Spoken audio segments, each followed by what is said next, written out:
Oh my God, tumabot na akong part 7. So, okay. Part 7 na po tayo, guys. Tatawa ako sa public naman din, no? Pero thank you sa pagsubaybay. So, yun. Naniwala ako dun sa mga ex niya. And Hergy doesn't know na kausap ko yung mga ex niya. Pero she knew na parang merong something sa akin na parang how come na ang bait pa rin sa akin nito?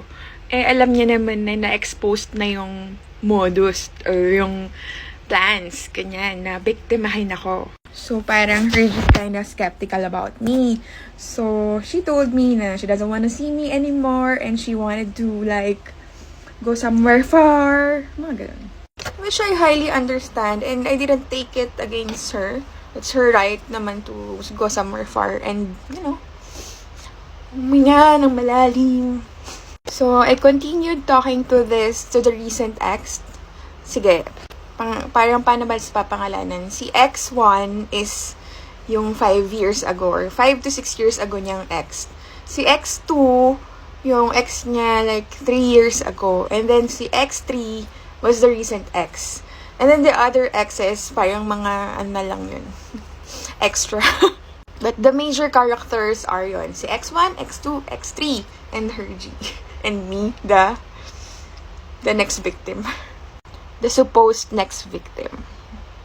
The X1, siya talaga yung pinakagalit. Like, super galit. Like, I don't know if she's just bitter or she still loves Hergy after 6 years ago. Pero she's the one who's really, like, very actively and devotedly bashing Hergy.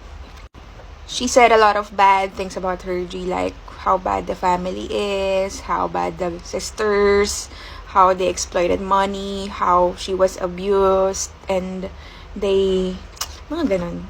And her feelings is valid. It's okay. That's how she feels, and that's how she felt, that's how she experienced Hergy.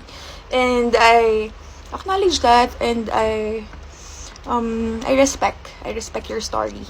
But this one is my story, okay? But anyway, stop bombarding my TikTok, ha? Kasi,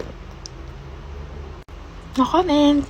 So, I was talking to the ex number 3, the recent one, and we've been really updating each other.